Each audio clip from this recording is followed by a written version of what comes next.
गायत्री महामंत्र एक बार मेरे साथ दोहराओ। ओम भूर्भुवः स्वः तस्य वितुर्वरेण्यं भर्गो देवस्य धीमहि धियो यो नः प्रचोदयात्। युग परिवर्तन की प्रक्रिया का प्रभाव व्यक्ति के व्यक्तित्व पर जाकर के पड़ता है।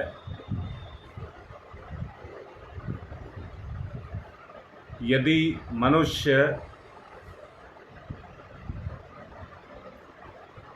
अपने हृदय से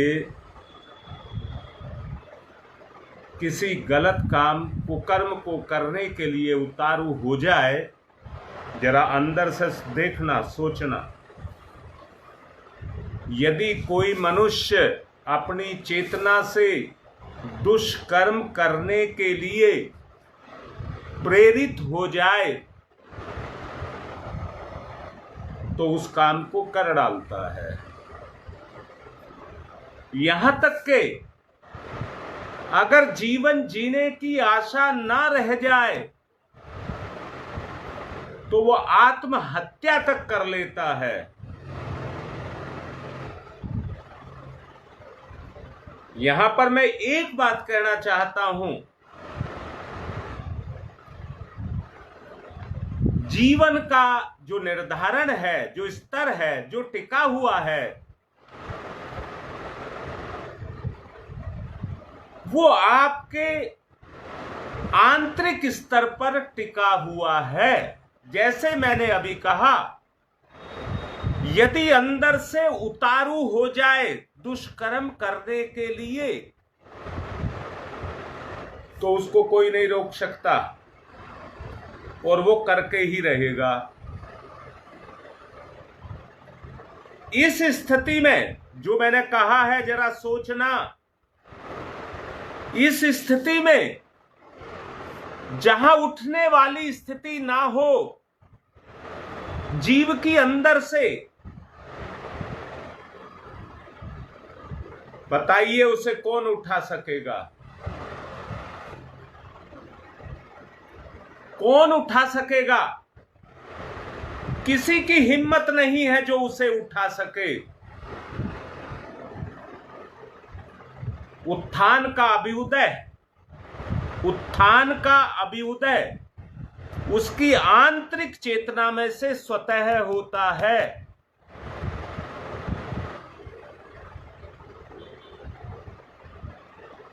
जैसा मैंने 2-4 दिन पहले से आपको कह रहा हूं, छोटे बच्चे की चेष्टा, छोटे बच्चे की चेष्टा, वो अपने गिरने पड़ने चोट खाने को नहीं देखता, परंतु अपने खड़े होने की चेष्टा को देखता है। ये अभिलाषी की अभिलाषा का अभ्युदय है। इसके सरंजाम आपको बाहर से नहीं उठाने पड़ते, बल्कि अपनी चेतना में उठाने पड़ते हैं। मित्र, सहयोगी उसी विश्वास के आधार पर बनते हैं। मित्र और सहयोगी उसी विश्वास के आधार पर बनते हैं।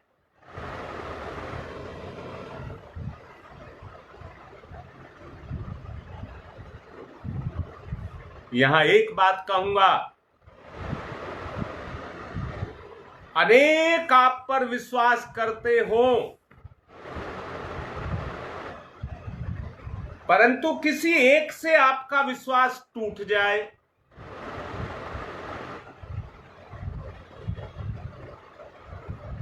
उस विश्वास के टूटते के साथ ही सब रास्ता छोड़ करके चले जाते हैं।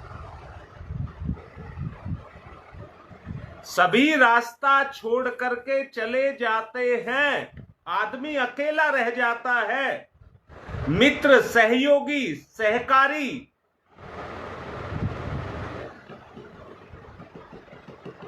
जब उनकी सहायता मिलती है, अरे जानते हैं भगवान की पत्थर की मूर्ति में भी अंदर की, हृदय की देखिए, उस श्रद्धा को पैदा हो जाने से उसमें भी भगवान पैदा हो जाता है।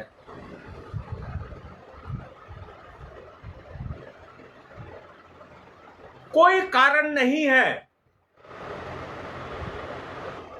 श्रेष्ठता और उत्कृष्टता को उभारा ना जा सके, कोई कारण नहीं है। अर्थात उसको उभारा जा सकता है, संजोया जा सकता है। बस केवल एक चीज है, आप उस समुन्नत स्थिति में पहुंच जाएं, आप अपने आप को उस समुन्नत स्थिति में लेकर के चले जाएं।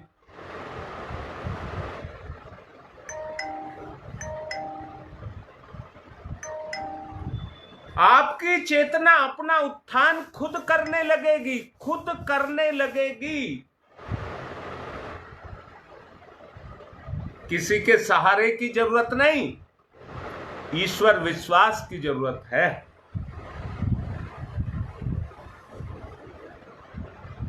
उस स्तर पर जाकर के अपनी चेतना एक उत्कृष्टता को धारण करने लग जाती है। अच्छा, एक सवाल कर रहा हूं क्योंकि बहुत सीरियस हो गए। छिद्रान्वेषण कहते हैं, जानते हैं किसको कहते हैं? छिद्रान्वेषण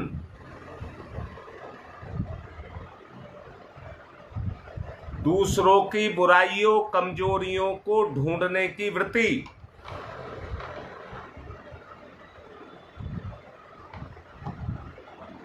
अपने को भी नहीं छोड़ता है, भगवान को भी नहीं छोड़ता है। ये एक ऐसी वृत्ति है जिसमें छिद्रान्वेषण करने वाले की वृत्ति किसी को नहीं छोड़ती है। अब आप खुद ही बताएं, क्या वहां पर उत्कृष्टता आ जाएगी? हाँ बेटा, बताया।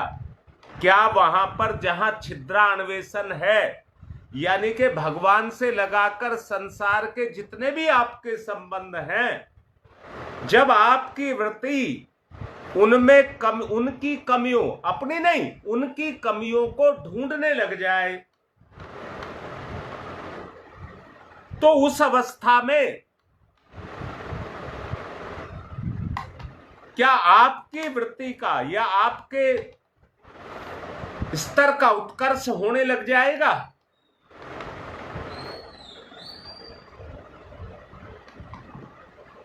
हाँ योगेश, आपने लिखा है किसी में बुराइयां नहीं निकालनी चाहिए, तो छोड़ देना चाहिए।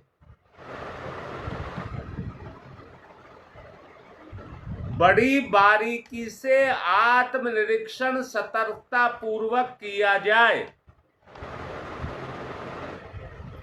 बड़ी बारीकी से आत्मनिरीक्षण को सतर्कता पूर्वक किया जाए। समझिए, जब सतर्कता पूर्वक किया जाएगा तो उसके पीछे जो तथ्य छुपा है वो सामने निकल करके आएगा। निकृष्टता आपको अंदर से दिखाई देगी, अंतर की शक्ति का जागरण होगा, उत्कृष्टता का विकास होगा। बोलिए, छोटा बच्चा जितनी प्रयास करता है क्या कुछ ही समय में उसको उसके परिणाम नहीं मिलते?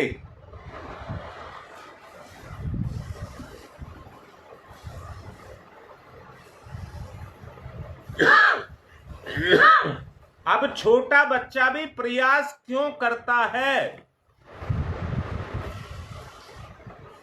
क्योंकि वो मासूम होता है, उसमें कोई बुराई काम नहीं करती है।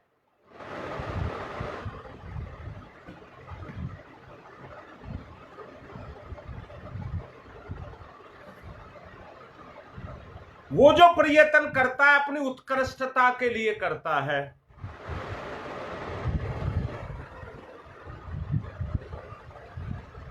ऐसी सूझबूझ अगर हमारे जीवन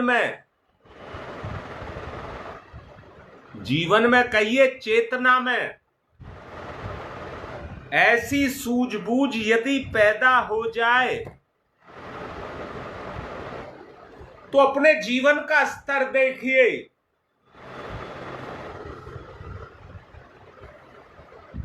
धरती पर कुआं खोदते हैं, धरती पर कुआं खोदते हैं, गांव में उसको गहरा बोलते हैं या पथरीली जमीन, कंक्रीट की जमीन की परत जमीन के नीचे आती है।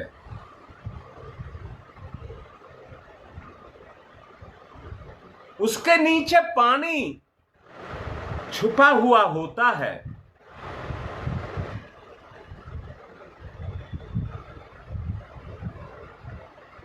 जब उस स्तर पर पहुंचते हैं, कुआं को खोदते खोदते जब उस स्तर पर पहुंचते हैं तो पानी रिसना शुरू हो जाता है। पानी रिसना शुरू हो जाता है। संजय बाबा राम लाइन पे है, बताओ। राकेश बताओ, तुम्हारे यहां तो कुआं है घर पर,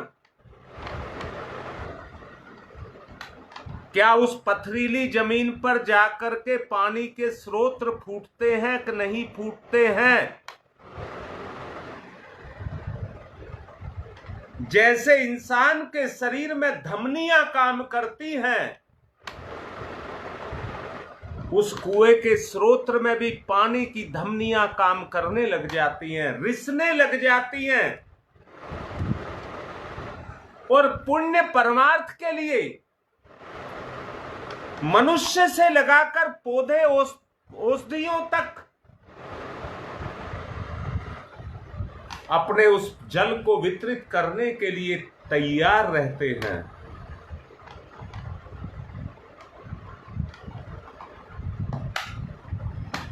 राकेश, कठिनाइयां और कोई नहीं है। हमारी मनोभूमि इसलिए कच्ची है, तृष्णा और वासना। तृष्णा और वासना के होने के कारण हमारी मनोभूमि कच्ची है।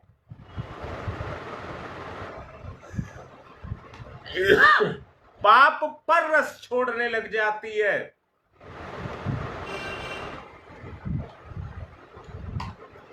परंतु कुएं की तरह से सबके जीवन की पूर्ति करने के लिए तो अपने आप को समर्पित नहीं करती।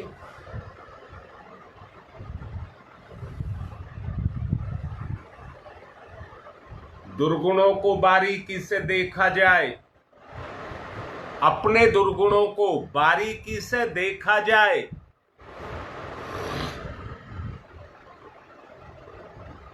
जो स्रोत खुल गए हैं, चेतना के जो स्रोत खुल गए हैं,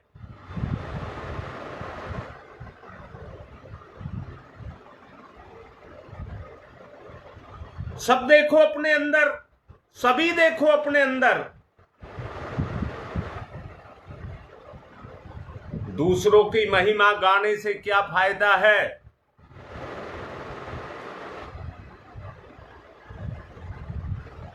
क्या हमारे पतन के स्रोत बंद हो गए? उत्कृष्टता की तरफ तो आप तभी जा सकते हैं जब निकृष्टता बंद हो जाए। मैंने छोटे बच्चे का उदाहरण देकर के आपको बताया है।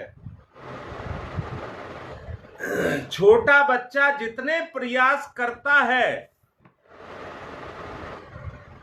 उसमें उसकी चेष्टा लगी होती है। हमारी बढ़ने की चेष्टा कहां है? अपने अंदर झांकिए, हमारी बढ़ने की चेष्टा कहां है?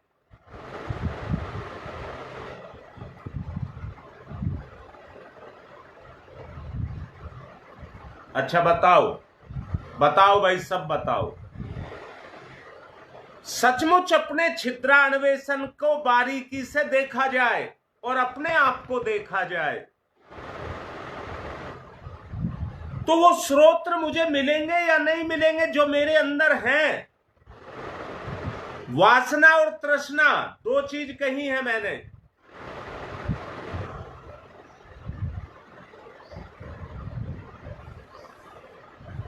आदमी ऊपर से तो साधु बना रहता है, ऊपर से तो साधु बना रहता है,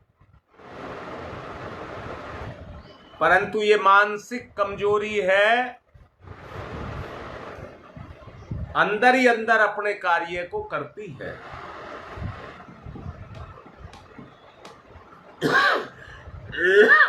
अब ये सोचिए अपने को कैसे उबारा जाए। इस स्थिति से अपने आप को कैसे उबारा जाए, जरा चिंतन करिए।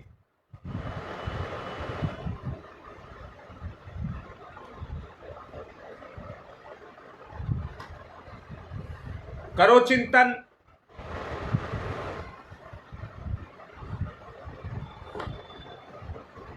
जब तक हमें परायापन दिख रहा है, और दिख रहे हैं, हम औरों में रुचि ले रहे हैं, उनकी कमियों को ढूंढते हैं, तब तक हम अपनी कमी नहीं ढूंढ पाएंगे। इसके लिए चेष्टा बहुत आवश्यक है।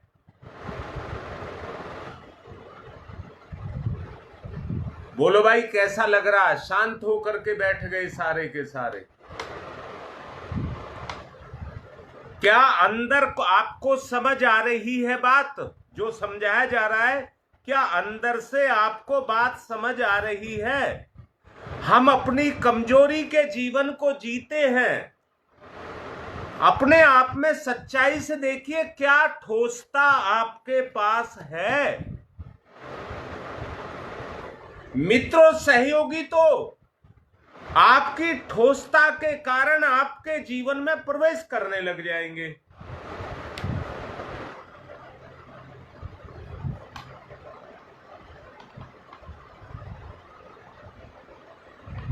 बोलो, बात समझ आई या नहीं आई? कमजोरी मेरे अंदर रहे और मैं बोझ को उठाऊं,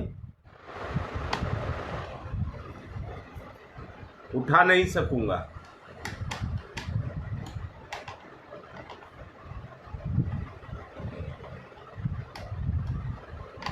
अहंकार के कारण अपने अंदर अच्छाइयां तो दिखती होंगी,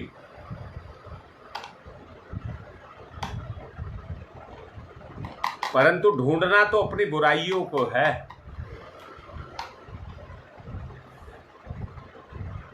विशिष्टताएं दिखने लग जाएं, कुआं अपनी विशिष्टताओं को दिखाता है, तो पानी लेने वाला जितना पानी लेता है उसके स्रोत उसकी पूर्ति तभी करते चले जाते हैं।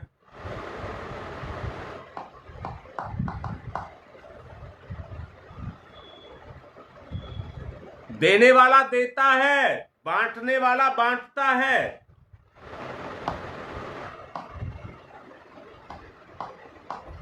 देने वाले को देने में उत्साह और बांटने वाले को बांटने में उत्साह होता है।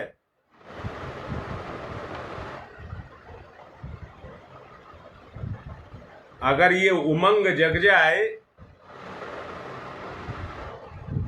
तो कोई कारण नहीं कि व्यक्ति का व्यक्तित्व प्रगतिशील ना हो।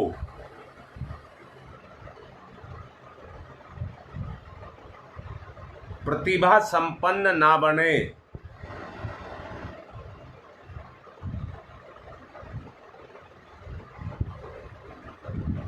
ऐसी दशा में अपनी उन सत्प्रवृत्तियों का जागरण करना चाहिए। राकेश, यही आत्म जागरण है।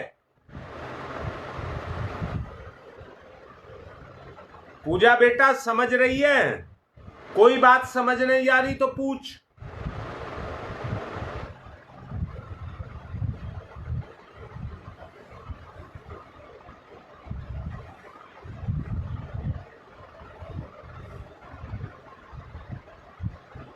एक बात और कहूं, इन दिनों इस सरंजाम को जुटाने में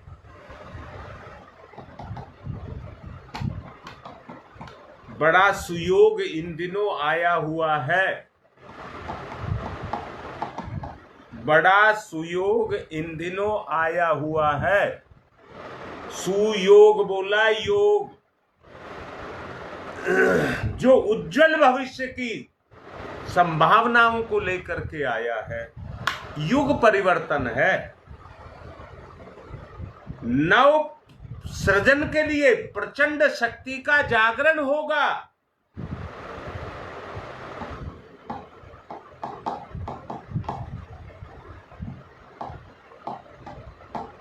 गुरुदेव के तपोबल से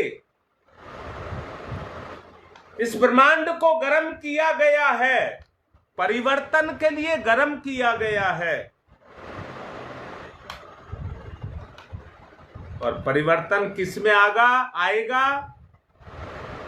निकृष्टता में उत्कृष्टता का अभ्युदय।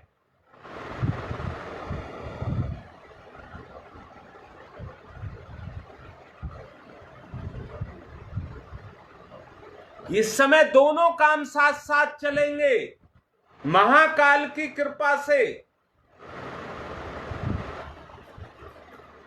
और जरूरत भी है अच्छे विचार और नव सृजन।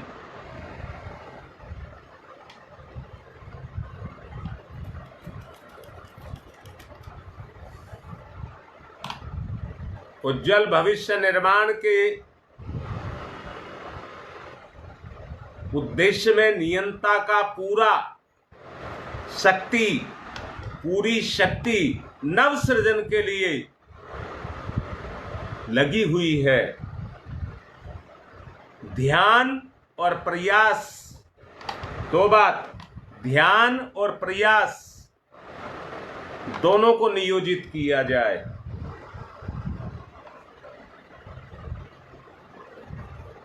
दोनों को नियोजित किया जाए। ध्यान और प्रयास। ऐसे में हम उसके सहभागी बन सकते हैं और सत् परिणामों के साथ ही प्रतिभा का परिष्कार हाथों हाथ नगद धर्म के रूप में प्राप्त कर सकते हैं। और ये भी कह रहा हूं साथ में, जो मेरी बात को सुन रहे हैं, समझ रहे हैं और मान रहे हैं,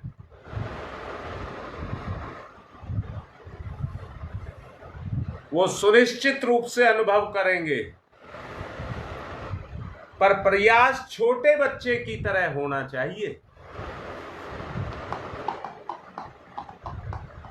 आपकी आंतरिक स्थिति छोटे बच्चे की तरह निष्प्रह होनी चाहिए।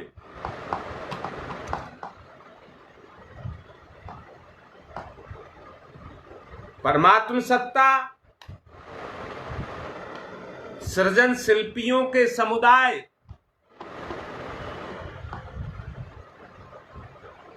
उनको अग्रगामी बनाने के लिए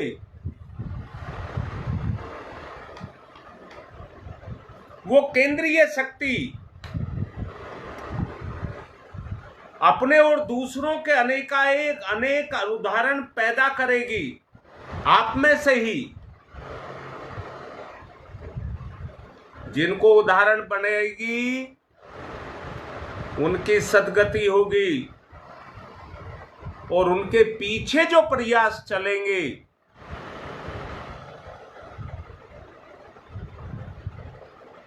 देखते रह जाएंगे किस तरह से निर्माण होता चला जाएगा।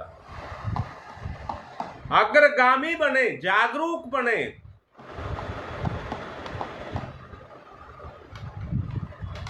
विश्वास को जगाएं, अपने आंतरिक विश्वास को जगाएं।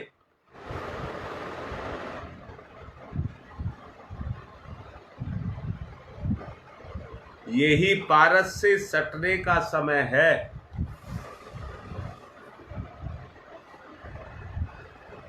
पारस को छूने का समय यही है।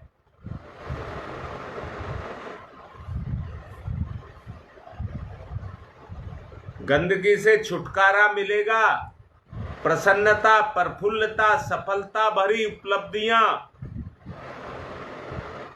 उनका भरपूर लाभ मिलेगा। साथ ही प्रतिभावान, परिष्कृत व्यक्तित्व संजोने की क्षमता भी आपके अंदर जगेगी।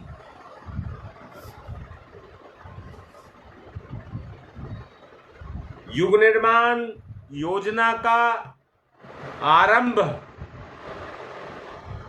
जन साधारण का दृष्टिकोण परिवर्तित करने के साथ साथ ही शुरू होगा।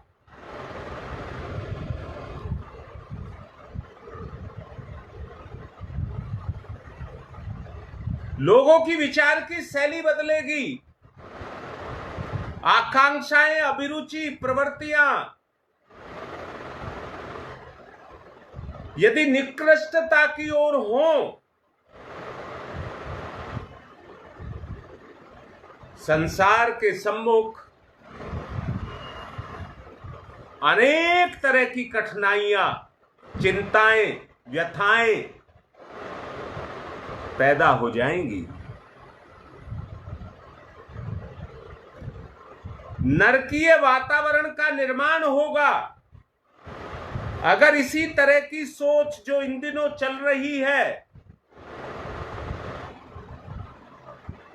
व्यक्ति के पास इस समय किसी चीज की कोई कमी नहीं है, साधन संपन्न है,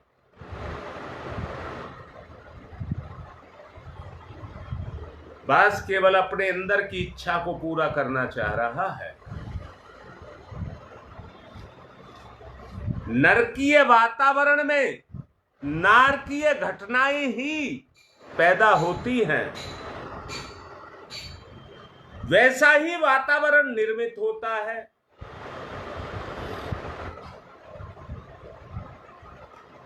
इसके विपरीत जो मनुष्य उत्कृष्टता में आदर्शवादिता को अपनाने के लिए प्रसन्नता से अपना लक्ष्य बनाएंगे, औपचारिकता नहीं,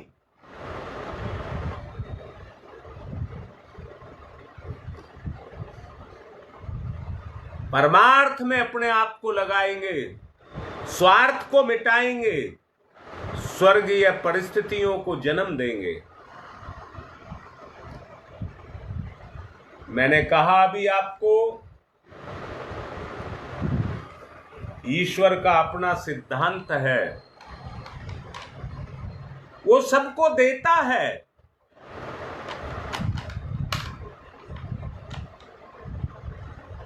परंतु उसको ज्यादा देता है जो परहित में अपने आप को लगाए। कुएं की तरह से उसको बांटने का अवसर देता है।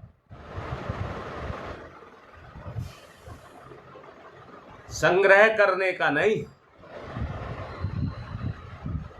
कुएं का पानी एक लेवल तक ही बढ़ता है, जब तक अंदर का जितना दबाव रहता है उतना ही ऊंचा उठता है। छोटे बच्चे का उदाहरण देकर के मैंने आपको समझाया है।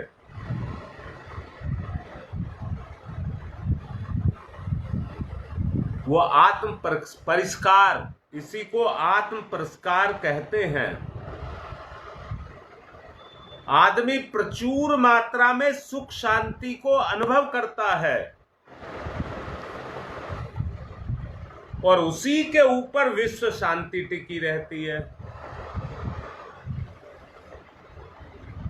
संपूर्ण विश्व की शांति भी इसी पर टिकी रहती है। अच्छा, ये कैसे पता लगाया जाए कि परिवर्तन कहां से शुरू हो रहा है? उसकी एक ही कसौटी है, जहां पर व्यक्ति अपने स्वार्थ को मिटा रहा है और उसकी जगह पर परमार्थ को जगा रहा है।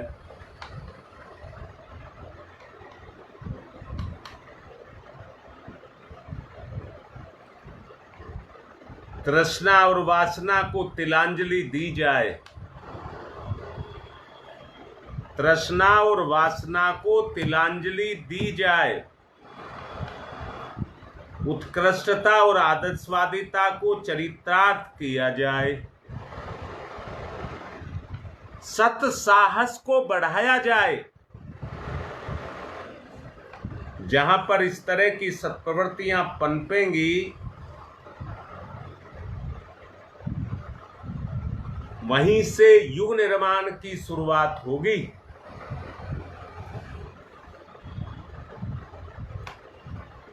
भावी परिवर्तन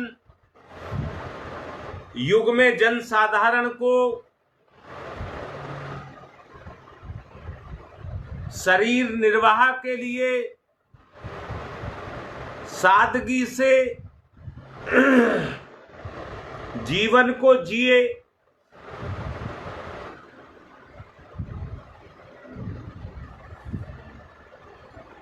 महाकाल की कृपा उनको मिलेगी। स्वल्प आजीविका में जो अपने जीवन को जी सकें,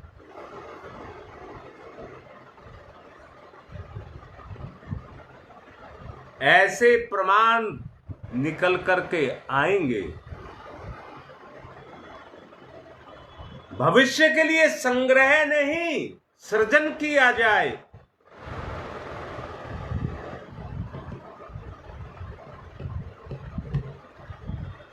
युग परिवर्तन सृजन से होगा, ना कि धन संपत्ति पर कुंडली मार करके बैठने से। उससे नहीं होगा।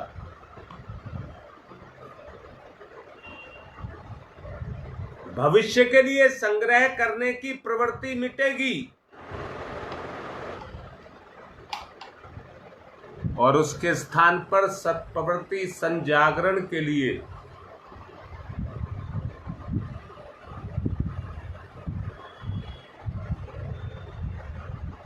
धरा का गौरव और गरिमा को बढ़ाने के लिए ऐसे वीर सपूत आप लोगों के अंदर से निकल करके बाहर आएंगे, जो सत्प्रवृत्ति संवर्धन के लिए अपने आप को समर्पित करेंगे।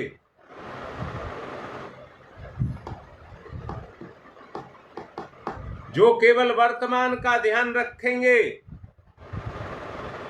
भविष्य की चिंता नहीं करेंगे।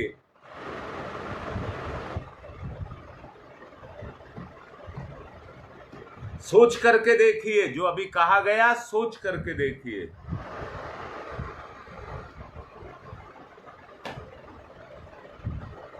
अध्यात्मवाद का जागरण समाजवाद के लिए होगा। व्यक्ति को अपनी प्रतिभा, योग्यता, विभूतियों का एक अनिवार्य अंश समाज के उत्थान के लिए लगाना होगा। समाज को अधिक से अधिक लाभ मिले,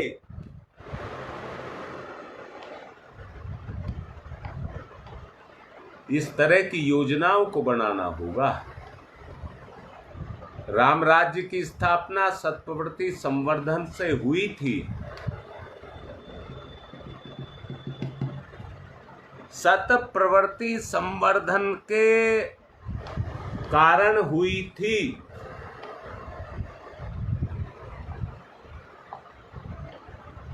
सतयुग आपके दृष्टिकोण पर उतरेगा।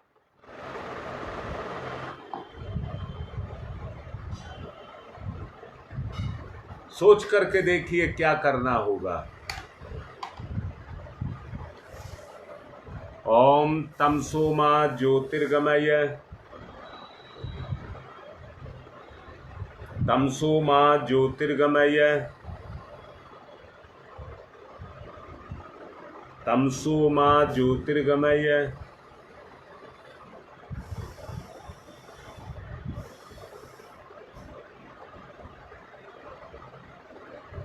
असतो मा सद्गमय,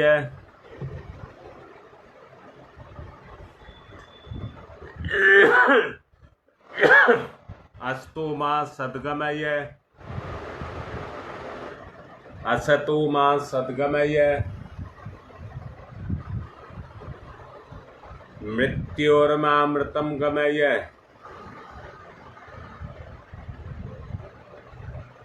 मृत्योर्मामृतं गमय।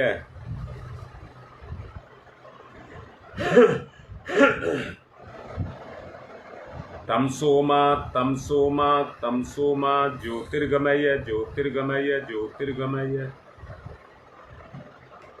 असतो मा अस्तो मा अस्तो मा सद्गमय, सद्गमय, सद्गमय।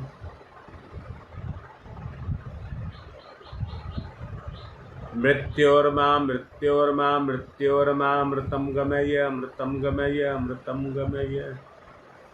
दोनों हाथ रगड़िए, मुख पर फिराइए। आत्म जागरण शब्द तो जरूर कठोर थे, परंतु बताने का प्रयास किया गया।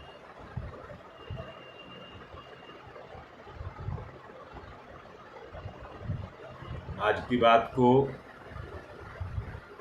यहीं पर पूर्ण कर रहा हूं। आशा करता हूं कि अपने आंतरिक गुणों को, स्वाभाविक गुणों को, आत्मिक गुणों को उभारने का प्रयास करोगे।